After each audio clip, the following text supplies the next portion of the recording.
Welcome to the Writers' Room panel at PAX 2014. Thank you all very much for coming here. My name is Anthony Sweet. I'll be moderating this panel. A quick couple of bits of housekeeping before we get introduced to our guests. We're going to have a Q&A session at the end of this, probably about 15 minutes, but if you do have a really burning question, feel free to put your hand up and we'll try to get to it as soon as you can. Also, this is a safe learning environment. I want people to feel like if you ask any question in earnest, this is the right place to ask it. I might not like the answer you get, but we'll still try our best to answer it. Let's make the start with introducing you to the panel. Starting with Tim, if you please disclose your name, where you're from, and where we might know you from. I'm Tim Stobo, I'm from Sydney. I started in games as a designer, working on stuff like Early Wire and Horde of the Orient. Then I founded a company called Western Games, and we were working on sort of procedural narrative and that sort of thing, where I'm at now.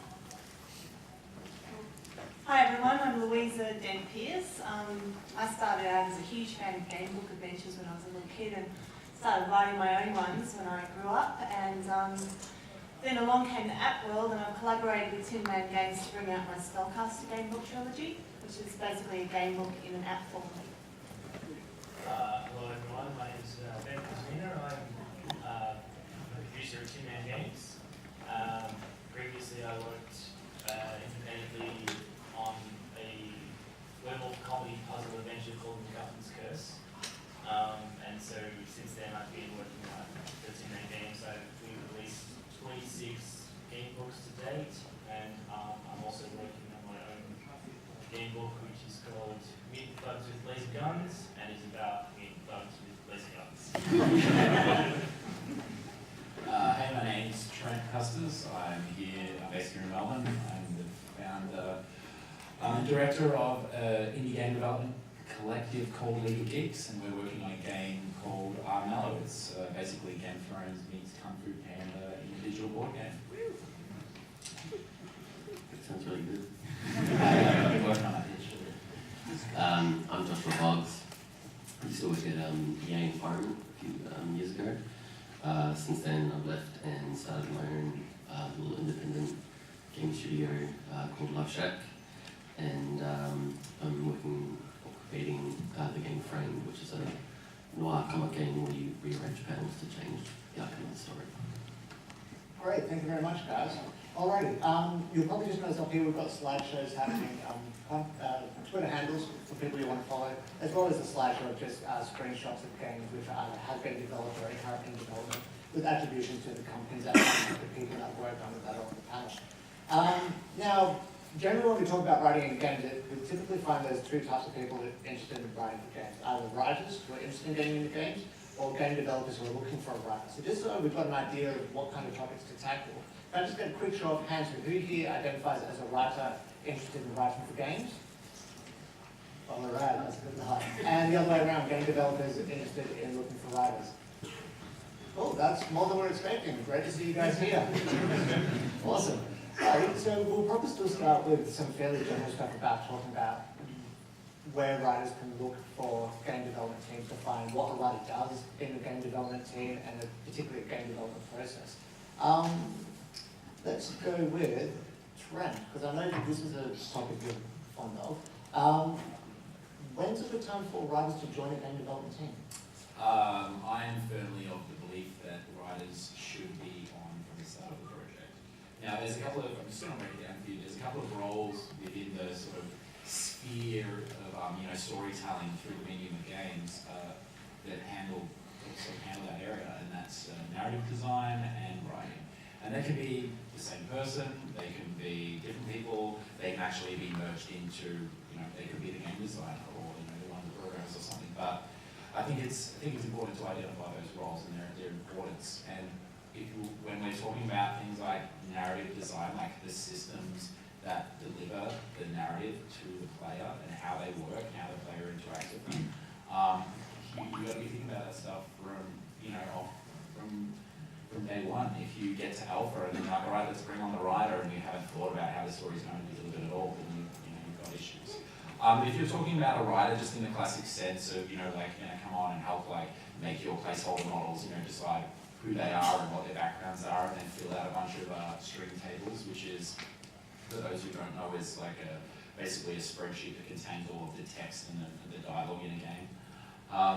If they're just going to come on and do that, then sure, they could actually probably come on like a month towards the end of the project. If you've thought about the narrative design, you know everything, and you just need someone to actually do that labor of making the cool words, then yeah, you can do that pretty late in the piece. But I think you should be thinking about the narrative of your game and how your game tells the story from day one, and if that matters to you, get it right on as early as possible.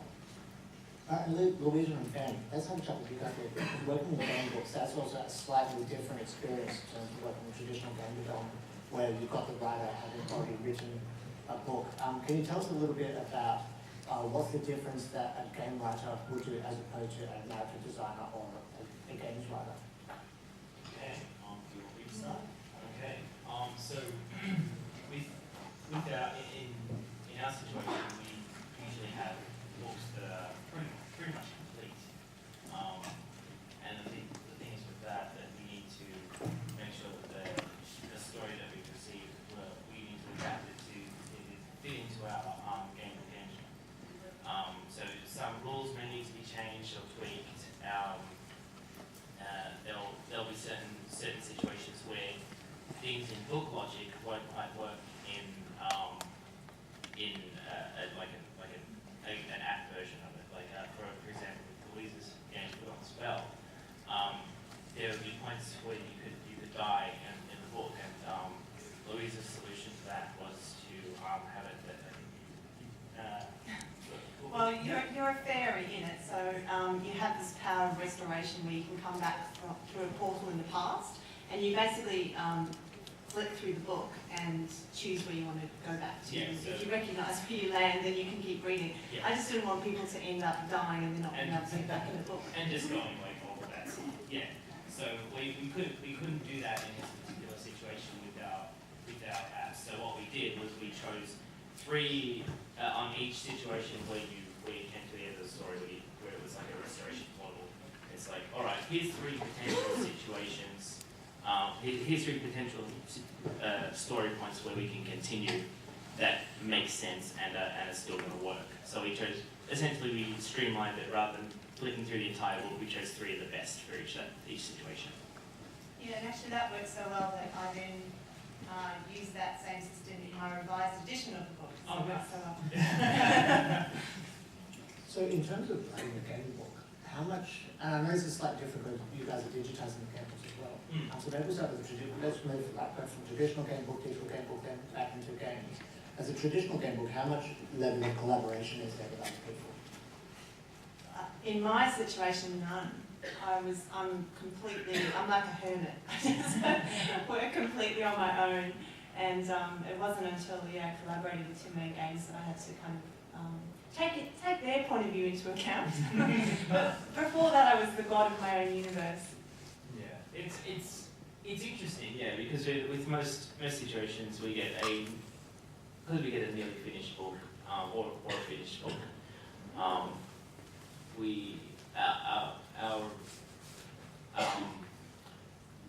Our communication with the writer is like, here's my book, and now we'll adapt this. Okay, so it can be difficult to work with it, but usually the writer is very reasonable and will be able to say, oh, okay, well this is going to work, and this is why we need to do this, and just explain, okay, some of your stuff needs to change for it to work. Something else that was interesting for me too was because I work alone, I was just working with a Word document. That's how I write my game books. I just write them in a linear way on a Word document, and then collaborating with Tim Main Games allowed me to use their software, Mercury Mouse, to then play around with it a bit more, which was really great. Yeah, it's cool. Do you do your prototyping now? Like, do you sort of draft out stories in Mercury Mouse, or? No, I'm not. I still use my old way. Usually it's just the way that you feel most comfortable with. But I think using both actually has advantages because it gives you a chance to see the story in a slightly different way. Yeah, no, I can totally relate to that. I jump around quite a bit. Like, it might be something I'm just trying to rock out and I'll jump into twine with this shells. Yeah, I totally use just the phone, just get like Evernote and write notes on the train. Exactly. Yeah. Josh, I want to ask you, in terms of working with like Frame, because that is delivering narrative in such a completely different, well, it's worked in a different way to a lot of other games. How important has collaboration been in that aspect? Collaboration is like really, really important. I mean, for me, one reason I like to collaborate with people, writers and narrative designers, is they not only can they bring this wide range of skills, but I mean, every person you have on a project acts kind of like discipline to, to ensure that core part of the idea or that core thing that you're trying to deliver is going through. And it's important to have people that are sort of on the outside, able to give you a more, not so focused perspective, because when you're making a game, you're down on it for years. So I can assume that when you're dealing with a writer on a games project, there's certain things that writers might not know about the genealogies of game development. What should we expect, or what should the writer be expected to learn before they start working on a game? I open this one up to the panel. Your work is going to be torn apart. We're going to stop on everything. Yeah. And you're going to be last in the queue. Basically, this is the way it works if you're a game. So who here is a writer that doesn't currently write for games, but writes in another medium? Alright, get ready for the pain. Seriously, like you are, as Louisa just said, you're god of your own world. Like everything begins and ends with you. You make the calls, like, yeah, sure, you got an end of it. That's you. In video games, words are the cheapest asset we can buy, and you will just be told to rewrite things. Like if I'm your lead, I will just come in and I will rewrite it for you. You rock up to part of your story and it'll be changed. It's just the way it goes. We've got people modeling and rigging, characters with like 500,000 polys on them, and it takes them, 4 weeks to get just one character into the game.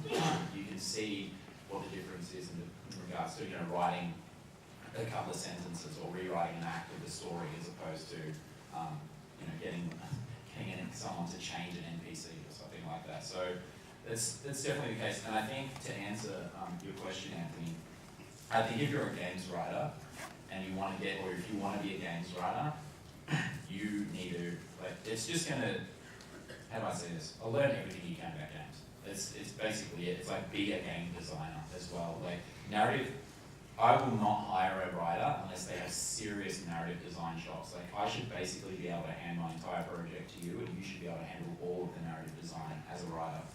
There are situations where you can just be a writer. Like there are major studios that have people that are just editors. Like that's their sort of job. Like BioWare has 5 editors. And there are people like I have hired writers before that just come on and they just fill out a spreadsheet. I've decided like this column is this column is this is how it works, this is how the story's going to go down, blah blah blah. Just fill these out, can you? You sort of can't go wrong, just stay within these boundaries. And yeah, you can work that way, but I guarantee you that work's going to be light on the ground. I think as well, coming on as a writer or a narrative designer on a project, while a lot of your skills are easily transferable, I think one thing that's really important to learn is the narrative structure of your work will be very different in a game form, I think, or it needs to be able to be more adaptable in a game form because the delivery is different and ultimately like how you deliver that message is tailored to the medium. Yeah. Totally. I've seen numerous writers come into work on games that I worked on. I've hired writers before and they've choked. Like they've come from other mediums.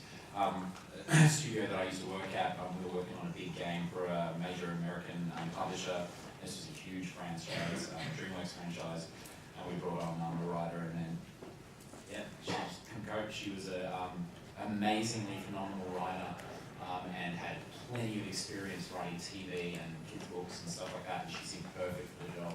And that was, she just didn't get games, and that in the end she just threw in the towel because we didn't even have to sort of part ways because she knew it wasn't working. It was like, I don't get it, I don't get games.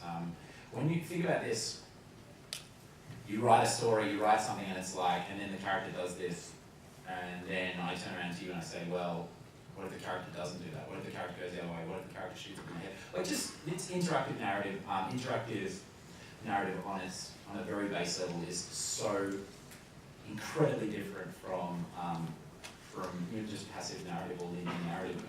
It feels like it needs to be like a new Yeah. Does it can't be so blind? It does, yeah.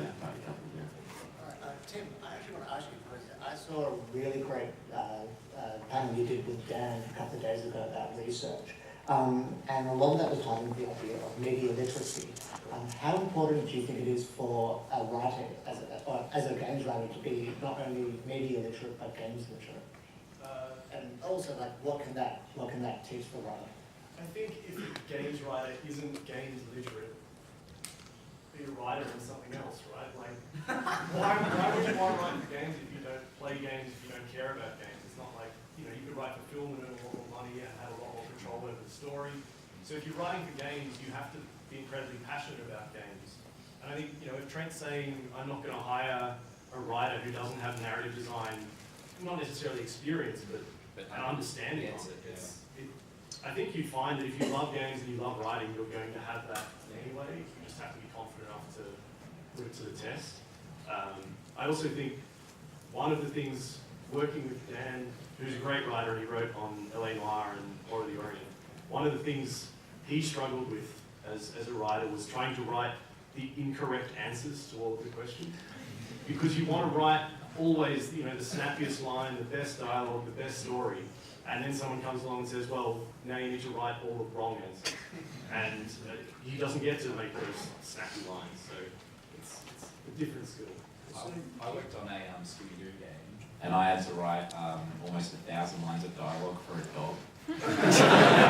So, yeah, you have to do that.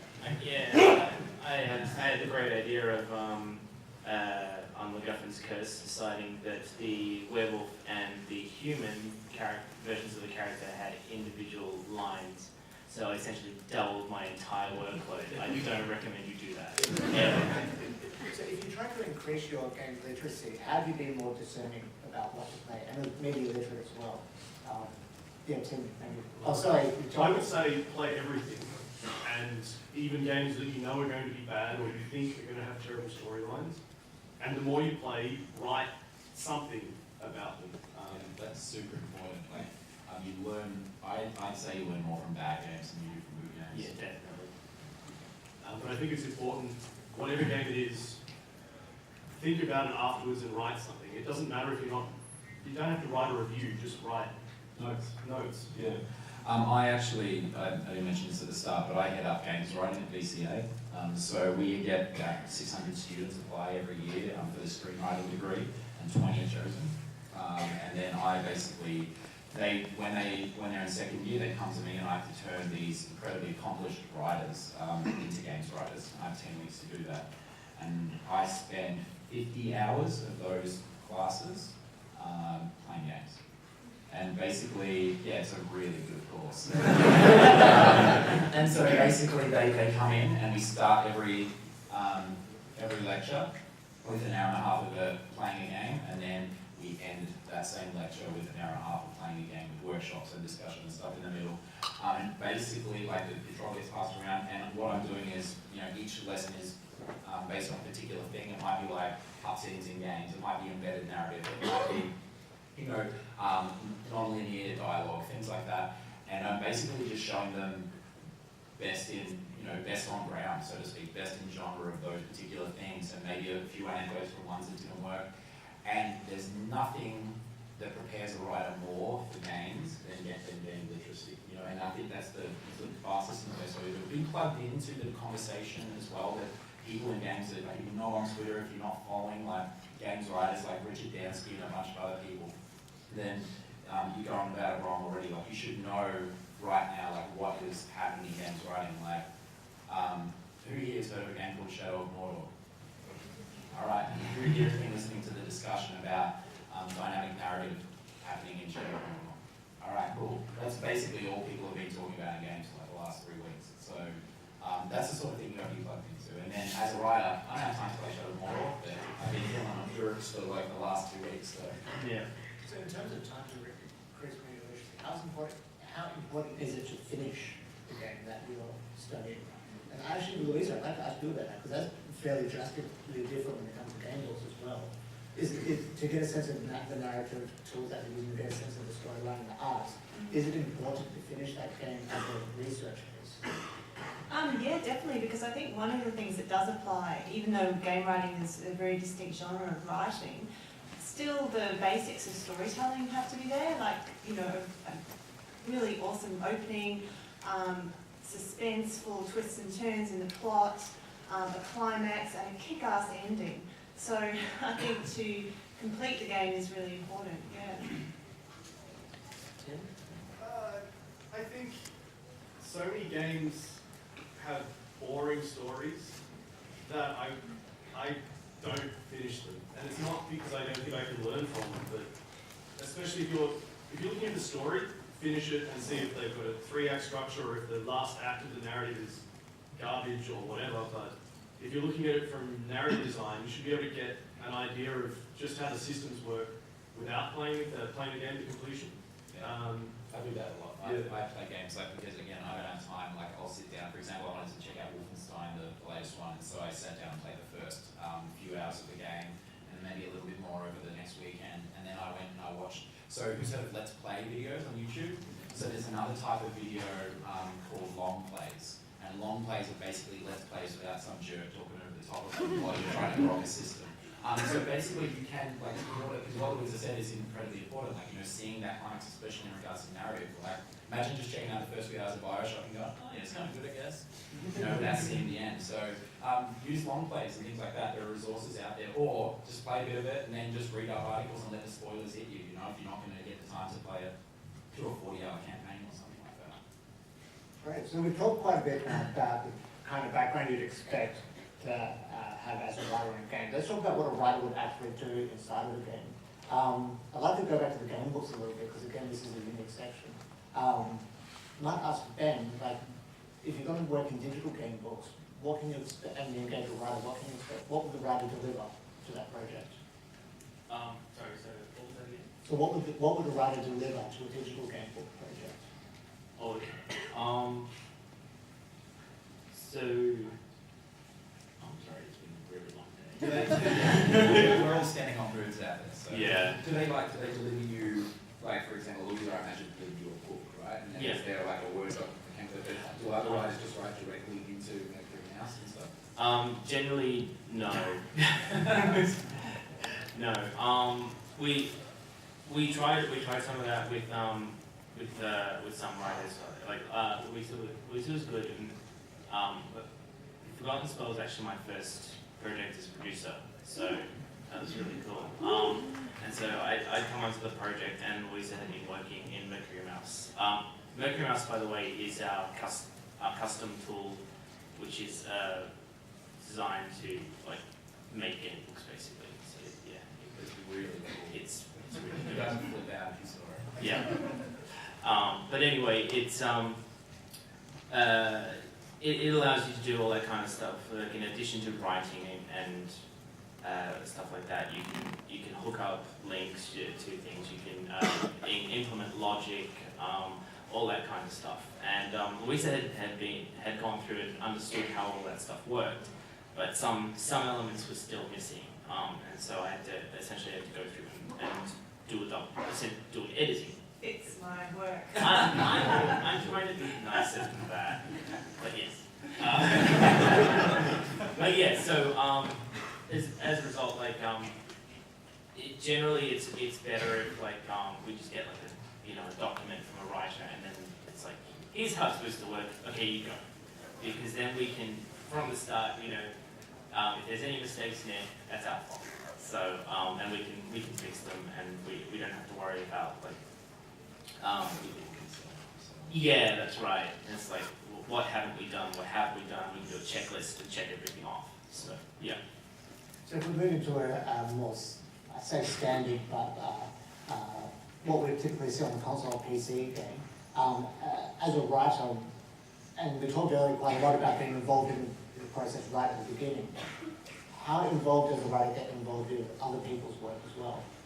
Tim, having worked on some of the large, like LA Noir, as narrative designer and Dan as a writer, like how involved did you get, say, with the art team, the technical team, and all that?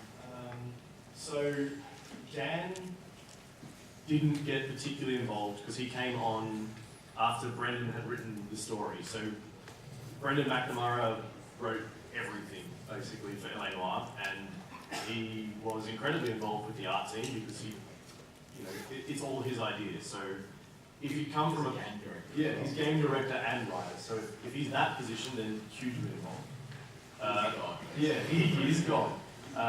For writers sort of down the chain, it depends what they're working on. So Dan writes 50 or 60 lines for goons to say in a gunfight, then he'll work with the guy who does gunfighting, which was me.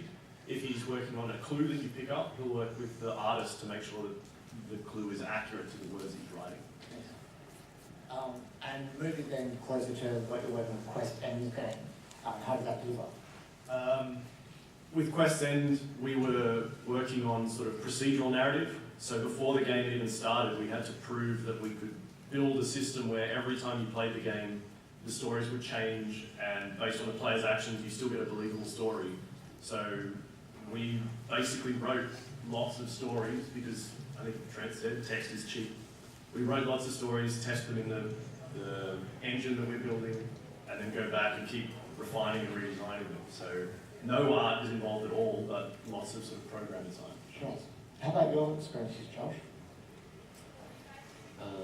Sorry, could you just repeat the question? Sure. So in terms of being involved, bringing the writer on early in the process, because I know you did a lot of the narrative design for the game. What did that entail, essentially, for your own project as opposed to working with a larger team? Yeah, something like we have a very small team, so in that regards, I guess I am God, which is good and bad. You can change anything you want anytime, and then you keep throwing stuff out and making things worse and better and everything in between. But yeah, I mean, for Frame, from the very beginning, once you started out as the idea of like what would happen if you could change the order of these events and how would that look and how would that feel, and doing that in a way that doesn't make it so that there's sort of like the story going on and then what you do in the game being completely different. Doing it in a way where there's no like mirror narrative dissonance, and if you want to sort of cover that, it's like a term I think Clint Hocking, who worked on Far Cry 2 and things like Valve now, sort of coined, and was the idea that what you're doing in the game on a game basis isn't, I guess, matching what's going on in the narrative. Is when there's a dissonance between the narrative that's going, that you're telling the player, and the actions that the player is doing. So like when Alex in Half-Life 2 is like saying something really important and like heartfelt, and then you're just like jumping around on the spot. And like shooting things at her. I think there's a good example in Bioshock. Yeah, it was Bioshock. I won't spoil it in case you haven't played it. But I would really recommend looking up Clint Hocking, Mirror Narrative Dissonance, if you're serious about writing games. I actually want to ask you, Josh, because I'm going to move on to talk about tools, but what I get really excited about Frame is the idea of how, actually, here's a picture up there. Folks aren't familiar with Frame. How would you describe it, by the way? The picture I usually use is Frame is a wild puzzle game where you rearrange comic panels to change the outcome of the story. Great, yeah. So we can see that you move the different panels around, various things would happen. But what I really liked about this is that you talked last year quite a lot about how you got to paper prototype the story, which is something we typically don't get to do other than just put pen to paper and write the whole thing out. Yeah. Do you want to talk a little bit more about that? Yeah, sure. So I mean, you can replicate this in time, I guess. I just prefer paper, I find it faster. But in either case, for the story, the idea was that you'd have these chapters or acts at a larger level. And there's events that are happening in these chapters or acts. And on this larger level, you can rearrange these events. And how does that change how you interpret those events? Anyone who watches a film, you watch like the director's cut and you watch the original cut, and sometimes you can get different meanings out of those things. So it was largely, about doing that or trying to do that, because for me and for Frames, it's not so much the idea of telling like a really amazing story. Like we have no words, so we're very limited in what's actually happening in the time frame that's happening in. But I'm more interested in exploring different narrative structures in games, experimenting with them, and the delivery of the message. I feel that the delivery is more important than the message itself. Sure. So that's a little bit in terms of tools. I want to talk more about tools.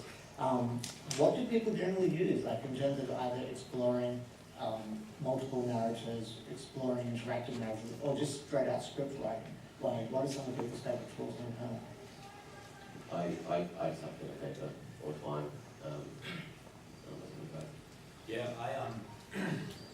basically for me, my process has changed on every project. So it depends on the, can you guys hear me out the back fine? Again, okay, it sounds really quiet. Yeah, it just depends on the project. It depends on the type of narrative delivery as well. Like, you know, if I'm doing a game where there's multiple dialogue, you know, trees and the narrative branches due to, you know, like Mass Effect style, then I'm going to probably prototype that out in a different way than I would if I was making Josh's game, you know, or if I was making Hello, which I am at the moment. So it depends for every project, but yeah, Twine's a great one to, you know, actually make your own games and your own game stories, but also to, you know, get something prototyped. Google Docs is your friend as well. Like, you know, you can just do so much, like I open a spreadsheet or a doc and just like brain dump in there. I just have tabs open constantly, like brain dumping into Google Docs. I use Post-it notes as well. So when I worked for Warner Brothers for a while, in the games that I make them, like third-person action adventure games, I would like flesh out the entire game in Post-it notes. So like on a wall, so you could just walk in and walk along the wall and basically play the game's story from the like start to finish to like levels. I would go down through story beats and then, you know, across with the levels. We get that as well. Yeah, that in the same place. Just on a wall. But I think as well that, and you know, Tim and Games will know all about this, is that something that we do at League of Geeks because we care about the narrative in our games. You know, we're world builders. You know, like Armello is not the first university to see from us. We care about story and character. We are heavily invested in doing our own proprietary tools for writers. So we build Armello in Unity, but we had our tech guy, Tom Johnson, amazing tunnels of man, make us basically like a quest creator and editor from scratch that works within Unity. So as I'm working on the game, I can just go to a drop-down menu and go quest creator in Unity and then open it up and just write directly into the game and then press play and see those quests appear as I'm going. And we even do things like, so brevity is super important for me. Like I think it's the most critical skill you need to have as a games writer, more so than any other medium. And we actually have on every field in the quest creator, we have the Twitter style like character countdown thing. But yeah, Tim and Games have amazing tools as well. Yeah, we've got the Twitter counter as well.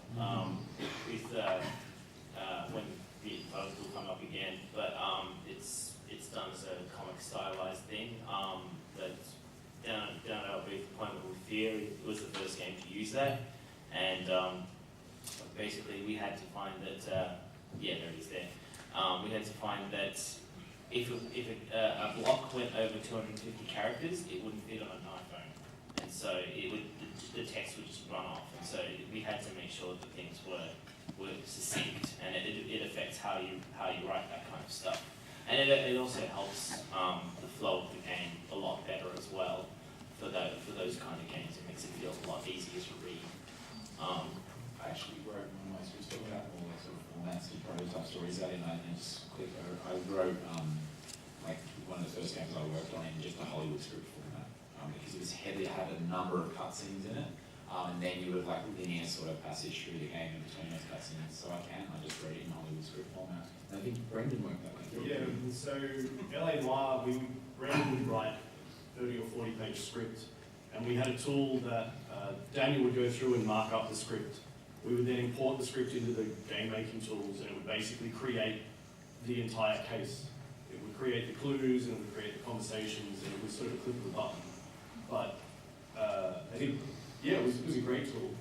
The only problem is for writers, actually trying to read the script and follow what's happening is kind of tough because you've still got branching conversations that are 4 pages long, and you have to follow. All right, well I asked this question, which then gives these 4 answers. If I have the 4th answer, then that gives me another question. And it's fine to put that in Twine or something, But actually, when you're writing it, it's sort of really hard to follow. I don't know that there is a good tool. Yeah, we had the exact same problem. So we had a tool at Taurus Games where we designed in everything where we could write in string tables, like I was saying. So just like thousands of lines of dialogue in a spreadsheet. Then you just press a button and it puts it out into Hollywood script format. Like just marks it all up and you just have a document that's like, even in Courier New as a typeface, you know. And so, but when we gave that to our script editor, Ed Charlack, who wrote Odd Couple, Morgan Mindy, Happy Days, Scooby-Doo, he was based in Hollywood, he was my script editor. It just broke his brain because it did have those things in it. It had like in between the cutscenes, it would have the character voiceover moments or the barks from particular things that were relevant to that scene, or like just randomly like a clue tag or something. It's really hard to grok that, and I think that's one of the most important things. And our Quest tool, we're going to do some edits to it now, is because when you're writing game narrative, especially dialogue, you really need to understand the context of what something is being delivered in. And so you need to sort of see a few things. You're writing one line, but you just almost in your periphery, you need to see the thing that comes before that, the thing that comes after that, where the player is, stuff like that. So it's really hard to sort of find tools or a way to write that. I think studios no doubt all over the place are sort of figuring out how to overcome that. I know that when we prepare lines of dialogue to be voice recorded, we have like in the row, so each row of the spreadsheet is a line of dialogue. And then we have like the preceding line and the line that comes after it, and like what level it is and what character's saying it, and what wacky costume they're wearing or something, just so that the voice actors have every single bit of information they need. How about yourself, Louisa? I'm very excited to hear how, in a form that's quite a bit more linear, how do you still handle branching narrative in Gamebooks? Yeah, that's a question that lots of people ask me, and I'm often really stumped to answer it, because I think it's actually, I kind of have it all in my head, to be honest. But I do, as I said before, I write it in a Word doc, so I just write it as if you're writing a normal book, I guess. And I have a kind of code system, so the code at the top of the paragraph will tell me which branching narrative I'm working on. I know a lot of gamebook writers might also use the humble map. It's draw it all out. That's actually how I learned to understand gamebook structure, was by reading gamebooks and mapping them as I read them. So I draw a big map to work out how the structure was working and how the branching narratives were working. And but when I actually work, I just kind of have it in my head. Sorry, it's probably not that helpful. I'll tell you what, working on a game book, and this will sound incredibly cliche, but it's not a book and it's not a game, and trying to get a straight writer to write one and try and get a game designer to straight up design one, it takes a special kind of magic to do it, because Can I show that map that Yeah, sure. I might just show you guys, like, this is like branching narratives 101. Everyone can just excuse the old F4 for a second. Just pull it up there. Okay, so sorry, no fancy graphics, I just whipped this up quickly. So a really simple branching narrative, I have like what I call meeting points. So meeting point, so A is the start of the journey. B is a point in the narrative that you need every reader to get to. And then there's just a whole bunch of different ways of getting there, which the arrows depict. And obviously those meeting points are where you're going to pick up really important clues or items. So in that case, it's meeting Gardagride, the bookseller, and getting the spell book. And then you're bringing people to point C, and that's actually how the format of the Forgotten Spell is. It looks pretty simple when you nut it out like that, but hopefully to the reader there's an illusion that you're going in all sorts of different directions, when in actual fact you are kind of progressing linearly. And then if you can just move to the next slide, no, not that one, this one here. So this is more complex branching narrative. This is the Gatekeeper's Oath. So the start point A, there's 3 different places that you can go, the North Gate, the West Gate, or the South Gate. And then once you've gone to the North Gate, you can obviously only visit the South or the West. And then you meet from that point the gatekeepers, and all the readers end up at the final point there for the big showdown with the baddie. But hopefully that just gives you a bit of an idea of how you would map it out if you were doing it visually. I find that really interesting. It's interesting because that first slide is similar to like what we did for frames, only like there's no arrows in between them. Yeah. You have to make sure that all the events inside them still make some sort of Yeah, sense. Yes, Yeah. because Which is limiting as well, though, like what you can do. Yeah, we have to find some really creative solutions for that. Yeah, so normally what we do is, well, in past iterations, what we were doing was working up to like a conflict, like a big conflict, and then not showing what would happen. And the next act or chapter would be the resolution of that. And you're doing 2 plus 2 in your head, right? You're like, okay, that's almost what would happen. Yeah, it's just interesting. Yeah, just, I mean, with branches, you just have to be aware that if you're meeting back at point B, that all those readers may have gone through different branches and may have collected different items or had different experiences. So you just have to take that all into account when you're writing point B and point C and point D, etc. I want to talk briefly about the idea of systems versus plot. I don't know how many people went to the Dragon Age panel yesterday. That trailer looked really great. But Mark Wilson was talking quite a lot about using systems to provide further ways to tell a story in games. I know this is probably something you've got quite a lot of experience in, Josh. How similar do you find the storytelling of comics related to the ideas of systemic telling in games? Yeah, I mean, it's interesting. I don't know if you'd say that like comics and games are necessarily like one-to-one or whatever. I mean, it's just a different medium. But I mean for our game, you know, we like very deliberately approached that idea of comics. Like, you know, there's always, you're always like interpreting the games. You're always, you know, you've got the white space in between panels. There's always sort of like a leap of faith that you're making. Like there's some TED talk by the writer on Wall-E and all the other stuff. I can't remember his name off the top of my head. And it's a really good talk. I recommend really watching it. But anyway, there's this point in it where he's like, the audience wants to work with the Neil. They just don't want to know that they're working for it. So don't give them 4, give them 2 plus 2. And I feel like that's kind of what we try to do with Frame. And I think a lot of comic narrative writers or whatever probably do something similar. Yeah, comics is funny. It's a medium that has a lot of crossover with games, and ironically, maybe the most. You know, maybe there's some long form like TV series, like you know, like your classic HBO style series, like you know that applies to a game. You can see, I think, what's it called? Like Alan Wake is a very literal, you know, translation of that, and sort of brings that to the surface. But yeah, comic books for sure, like commonly wrote in and stuff. I just want to say on that point about systems telling story, like that's all Armello is basically. I wanted to ask about Armello. Have you got any specific user cases you'd like to talk about where you specifically designed a mechanic to help the storytelling? Yeah, certainly. So you know, Armello is a digital board game. I don't know if can you bring up the images? Okay, so here, this is our quest system. It's all placeholder. It'll get better. This is our quest system. It's not fun. Yeah, this is like similar to FTL, right? This is the backbone of our game. Basically, you're trying to get through quests as fast as possible. You know, if you want to really grok the game, like and get into it, like that's what it is. So you're presented with this little bite of the story. It's like, hey, there's rooms of witches over on this mountain. So when you go over there, it's like, oh, you stumble upon the camp, and there seem to be these hags holding around a fire. And you choose what to do, and it rolls against your stats, and you know, we've got those branching outcomes and stuff like that. That's your very forward-facing story in Armello, and it's about you. Now, it's a multiplayer game, but this is about you. It's about you as a hero, and it's like zooming in on the world, and you saving some hut from these witches. But then we even have things like, you know, just basic gameplay tells a story. Like the rat this is our combat screen. You know, the rat attacked Sana in the forest, and she managed to defend herself like with this suspenseful role. You know, she got all these wildlife that exploded, and you know, she got out of there. So the entire game was designed to basically pull the story to the forefront.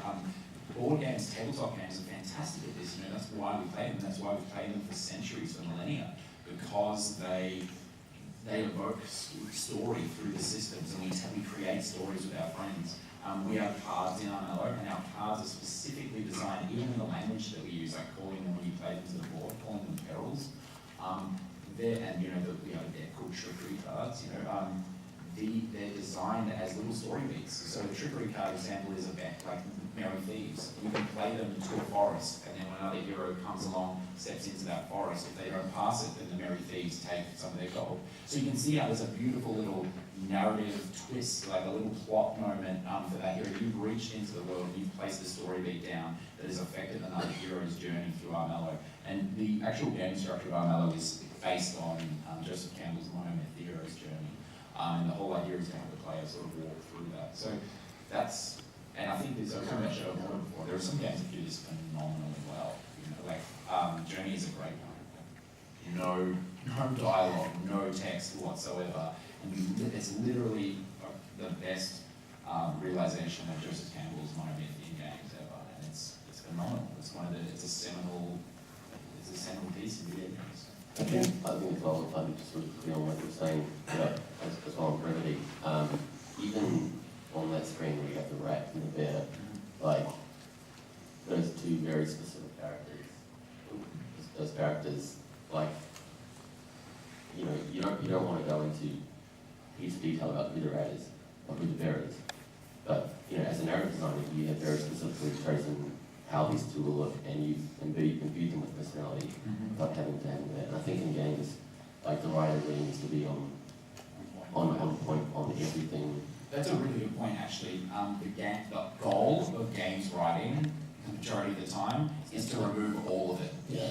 Yes, the best game story has no writing in it, essentially. Like, that's a controversial thing to say, and obviously there's exceptions in every way, like BioWare's fantastic games. But imagine if you could get BioWare's fantastic story without reading anything, you know, like that's sort of thing. And I think Shadow of Mordor, why people are so excited, is because of the incredible story. Like, I hunted an bushbucker for weeks on end, like, and it was that good that I cared more about him than the final boss. So yeah. We do have to move on to questions very quickly, but I just want to quickly broach this subject with Tim as well, because you guys, again, with that research a couple of days ago, you're talking about the research that went into the gun styles of the time period for Horror Warrior. Would you just talk about how that relates into the fight mechanics? Yeah. So I guess I have problems with the idea that systems tell better stories than you can write. I think they can tell interesting ones, but for different outcomes. But one of the things we did on Horror of the Orient when we started, we wanted to fix a lot of the things we saw as problems in LA Noire, and we wanted to, find out how the world we were telling this story or making this game worked.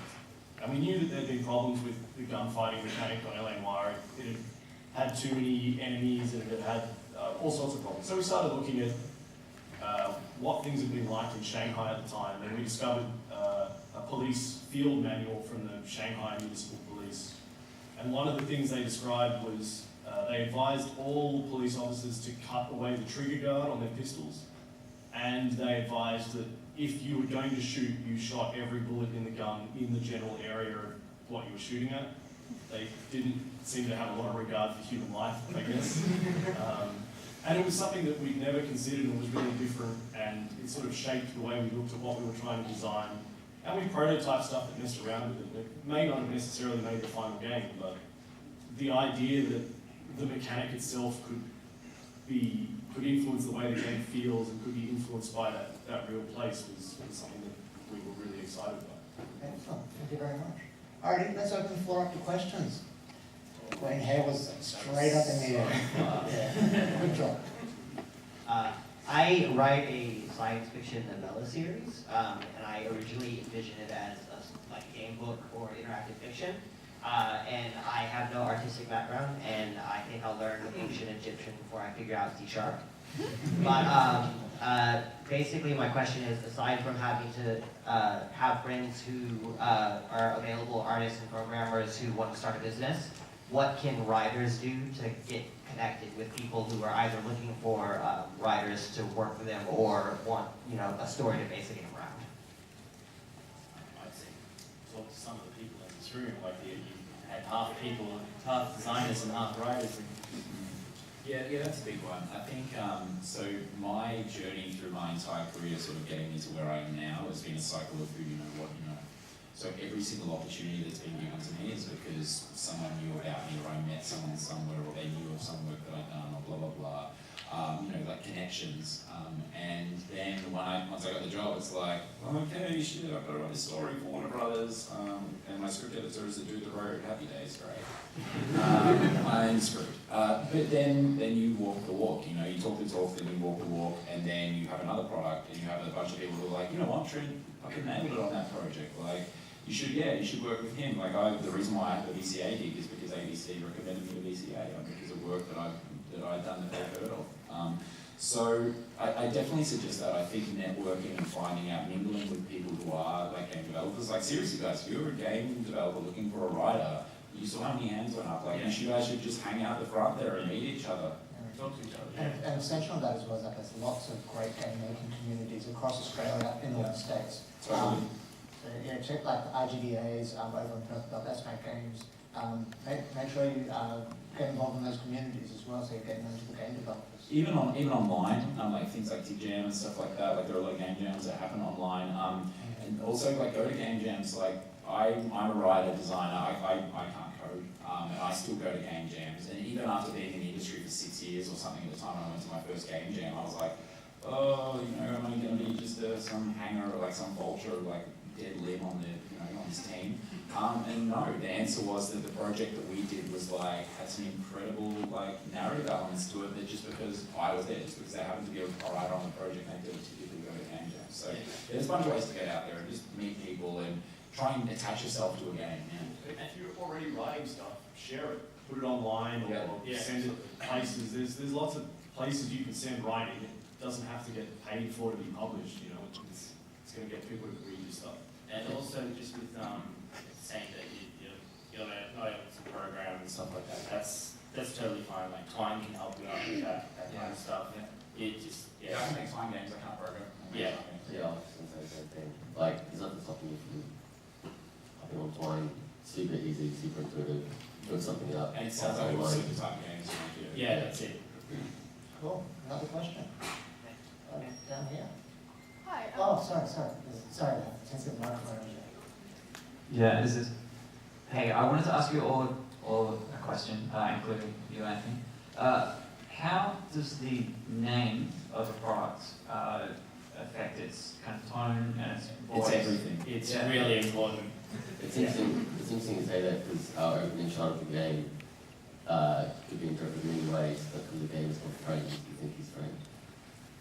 Like, I was going to say that also extends to like characters, location, like just names in general are very powerful tools. And they can convey a lot more information than we might give credence to. Yeah, I mean the title Mutant Thugs with Laser Guns, it took me so long to so long, and but it's so obvious, it's like a comic-y cartoon thing that looks like Ninja Turtles, but And sometimes, like, there's like a classic thing if you're making your 99-cent single mechanic iframe game is like, put what the game is in the title, like Flat Control, Flappy Bird, Fruit Ninja, and there's actually a thing that 3 syllables will like get you millions of dollars, right?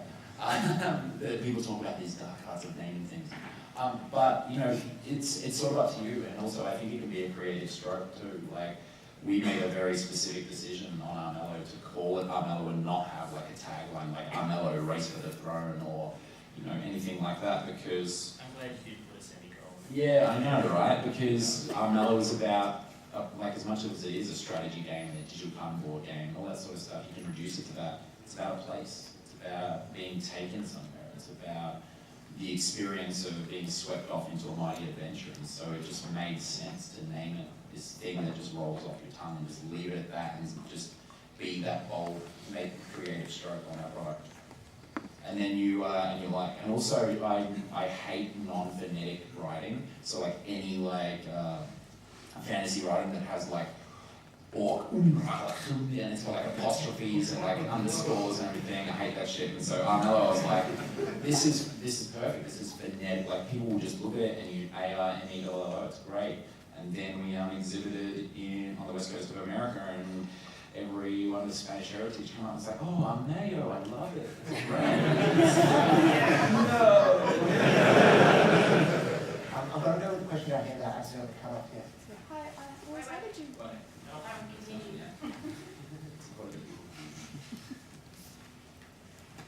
You go. Talk right into it, okay? Hi Louise, how did you end up actually collaborating with Tin Man Games? Like, what was the progression of events? Oh, I sent them an email. I know, I mean, I don't mean that facetiously. It is, I like the term you just used about the dark arts. The dark arts of contacting people you need in the industry. I mean, look, I'm more familiar with the world of book publishing than I am with game book publishing, because my game book was originally published by a book publisher. And that was reasonably simple for me. I got it published pretty quickly. But then it was years of the dark ages for me where I had no, I was looking for support, I was trying heaps of different places, couldn't find anybody who was interested. And then I just emailed them and got an email back to say, yeah, we're interested. So it's a bit of luck. It was a lot of luck, really. And it's a lot of perseverance. Yeah. Are you from Melbourne, Luke? Like, go over in here and ask a question before? I live in Sydney. Oh, you live in Sydney, all right. Well, you're in Australia. These guys are Australian, so like literally the world's premier game book developers are in the same country as you. Like it's you know, you just heard it's as easy as reaching out to people. Sometimes you won't get an email back, sometimes you will, but it's worth it. You know, it's already. I sort of have this philosophy with it. I ask people for anything, like even dumb stuff that I will never get. But if you don't ask, the answer is already no. Yeah. So just, I mean, the worst you can get is no again. yeah. Ben, what made you decide to go with Louise? I didn't make that decision. That was Neil and other bands. So The question was what Tin Man Games. Yeah. Yes. Yeah. So I imagine that it would have been because. Oh no, I do know why. I do know why. So basically, the thing with Tin Man Games, we've got 26 game books out, and what we're trying to do is not just have all the same kind of thing. We want to have stuff that appeals to a wider audience, you know. One of those big came out, and that's like this comic book stylized adventure. We've got Ryan North's To Be or Not To Be coming out, which is Choose Your Own Adventure, Hamlet, and Louisa's book is, you know, is like suitable for a younger audience. It has it's full of fairies and dark magic and mystery and, you know, really cool adventure. It's, you know, it's really great, and it was totally different from what we were doing. So It's a really cool compliment to cover off. yeah, exactly. So that's why. All right, we've got 2 minutes left. I actually want to apologise to go down here. It's because of the monitor, that's where the timer is. I'm not actually peeking at your legs. But we've got 2 minutes of time for one more question. Go at the back. G'day. I was just wondering, how do you go about not getting into a rut in your writing state where you're basically repeating the same sort of material you've already written? Basically, how do you keep creating new stuff that you haven't already done, just in a different Do you mean on a meta sense, or do you like? Yeah, basically, how do you, like a lot of writers, it's basically the same book with just a couple of different sort of characters. How do you sort of avoid things from getting repetitive in your writing? So stop writing the Da Vinci Code. Yeah. I could probably make a guess that those people that are writing the same book over and over again don't do anything except write that book. You know, I think one of the most important things for any creator is to live a varied and exciting life, and do things outside of your craft. Yeah. I go to every exhibition that is on in Melbourne almost. Like whenever I travel as much as I can. Whenever I travel for work, I plug days on the end, like I went hiking in the Buckhorn Wilderness after PAX Brighton, you know, like just to get out there. And sure enough, by the time I hit the bottom of the mountain, I had 10 game ideas, you know, and like 5 book ideas, and I probably didn't want to work in games anymore. But like, you know, like just walking through a museum will give you a million ideas. So just, I think it's all about, you need inputs to create outputs, you know, so make sure that your inputs are varied and, yeah. Great. Okay, just to wrap up, I saw Jeffrey do this a couple of days ago with his panel where he made a list of games for suggested reading, I guess, for story. So just quickly, one per person, just what game would you suggest people check out for storytelling in games? Choose one. That one? Yeah, you should play on that. Maybe not the best, but just like... Yeah, just what you want to go first. Well, I've got one, if you like. Yeah. So this was on Commodore 64, and it was called Law of the West. And it was an early style adventure, and it would take you across a day in the life of a Western. So you had your four choices on what to do, and you could choose with your joystick to pick a choice to talk to a person, or you could move the cursor up and you would bring your gun up and you could choose to shoot them. So yeah, it's a really cool concept, and it's really interesting, so I'd recommend you check it out. My favourite game books are the Sorcery series by Steve Jackson and Ian Livingstone. Brilliant. I was talking to Brendan McNamara the other day, and he talked about Grand Theft Auto in a way I'd never considered it before. He was really excited about GTA 5 because for the first time it was like a film where you could cut to another character, except that you're cutting to another protagonist. And I don't know any other games that do that, and so I'm going to go back and play GTA 5 and just think about the fact that I can, push a button and suddenly I've got a different player narrative.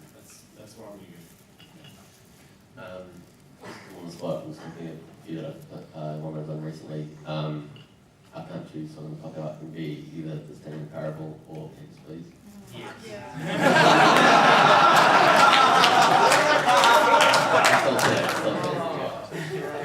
guess I need to tell you what my game is now. So I was going to say Papers, Please. Yeah, or another. I was going to say Papers, Please as well, because of the, it just takes bites of little, you build bonds with these characters and takes little bite-sized pieces of narrative and then wraps them up in systems and makes you do horrible, horrible things. But I would actually say,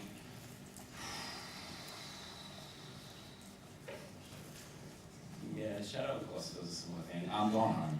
I really didn't want to pop out to Gone Home because it is a go-to, but it is for a reason. Yeah. And I think it shows us that games can be so much more than what they are now, and it tells an incredibly important story for an incredibly important group of people, and I think it's the type of stories that we need more of, and the type of way that stories should be told now.